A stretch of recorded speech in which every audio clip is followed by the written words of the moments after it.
Greetings everyone, this is Tony Hollowitz and I want to thank you for being here for this quick tutorial on how to create a group very quickly. And this group actually has something that's built into it called a dynamic group or group membership rules. So let me show you how this works. I'm going to come up here and I'm going to go lookup. I'm going to come first name and I'm going to do the name Steve. I'm going to hit submit. So when we do this, we get a lookup of 80 contacts in Act whose first name is Steve. So let's say we do this lookup all the time and we want to save this lookup as a group. How do you do that? Well, I'm going to come up to Contacts.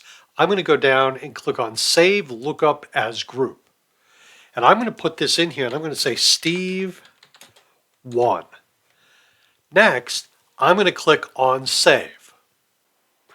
So now that I've clicked Save, you'll notice down below are all the contacts whose first name is Steve. So that's how you can quickly create a group